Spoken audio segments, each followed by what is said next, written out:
આ શિવાલય એ અષ્ટાંગ યોગનું પ્રતીક છે.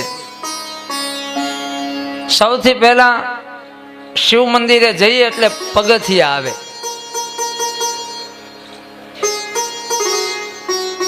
આ પગથિયાને યમ કહે છે, એને નિયમ કહે છે. ભગવાનના દરબારમાં પ્રવેશ કરવો હોય તો જીવનમાં નિયમો હોવા જોઈએ. નિયમ વગર એ ઈશ્વરના જગતમાં પ્રવેશ મળે નહીં.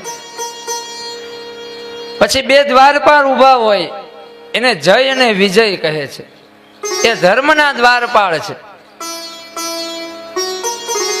પછી જરાક અંદર જઈએ એટલે ભગવાનનું વાહન નંદી ઉભા હોય. નંદીનું મુખ છે એ શિવજી તરફ છે. નંદીને આસન કીધું છે. એ અધ્યાત્મનો અનુભવ જેને કરવો છે એના જીવનમાં આસન હોવું જોઈએ.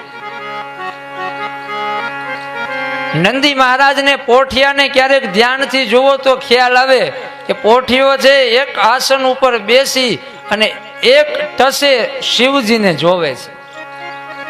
એનું ધ્યાન માત્ર શિવ તરફ છે. એ ઈશ્વરનો અનુભવ કરવા માટે આ શરીરમાં એક સ્વસ્થતા હોવી જોઈએ. શરીરમાં આસન હોવું જોઈએ.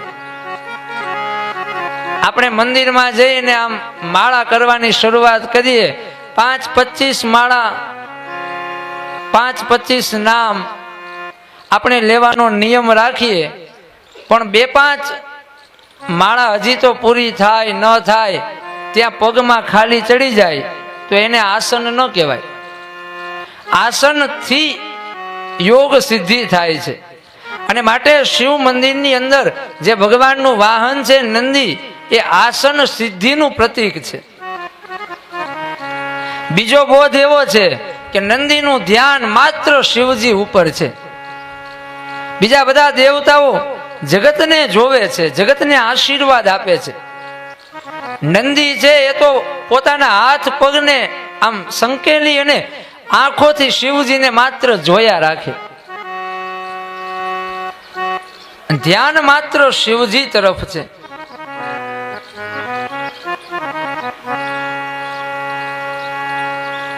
ત્યારબાદ એ નંદીની આગળ કાચબો છે. કાચબો છે એ નારાયણનું રૂપ છે, શ્રી હરિનું પ્રતીક છે. મન ચંચળ છે. મનને વશ કરવા માટે કાચબાની જેમ બધી ઇન્દ્રિયોનો સંગ્રહ બતાવ્યો છે, સંતુલન બતાવ્યું છે. ત્યારબાદ ગણેશ અને હનુમાનજીની મૂર્તિ એ વિવેકનું પ્રતીક છે. પાર્વતી છે શક્તિનું પ્રતીક છે.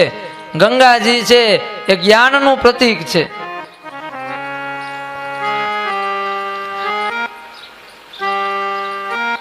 સર્પ છે એ કાળનું પ્રતીક છે. થાળું છે વિશ્વ યોનિનું પ્રતીક છે.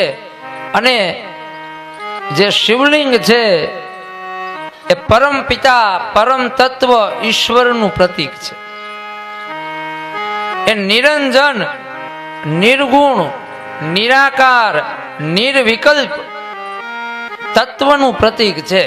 અને માટે જ બધા દેવોની આખી પ્રદક્ષિણા થાય, શિવજીની અડધી થાય. કારણ કે બધા દેવોની મૂર્તિ હોય છે.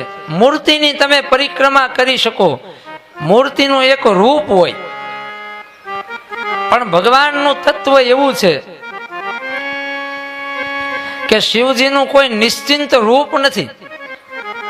ભગવાન તો નિરાકાર છે.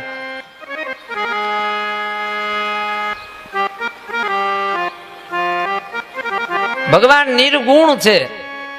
એની આરાધના બતાવવા માટે આ અડધી પરિક્રમાની પરંપરા બતાવી છે. સુત પુરાણી કહે છે કે આખું જગત એ નિરાકાર માંથી જ બન્યું છે, એ શૂન્ય માંથી જ પ્રગટ થયું છે. નીચે 7 લોક છે, અતલ, વિતલ, સુતલ, તલાતલ, રસાતલ, મહાતલ, પાતાળ. ઉપર બીજા 7 લોક છે, ભૂલોક, ભુવલોક, સ્વર્ગલોક, મહલોક, જનલોક, તપલોક, સત્યલોક.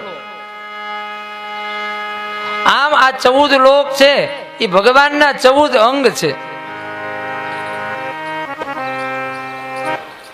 આ જગત પણ ભગવાન માંથી બન્યું છે. સુત પુરાણી કહે છે કે આ ભગવાન નો જ એક ભાગ આ જગત છે. ભગવાનના નિર્ગુણ રૂપ ની ધારા બતાવી છે. નિર્ગુણ રૂપની એક સુંદર વ્યાખ્યા આપી છે.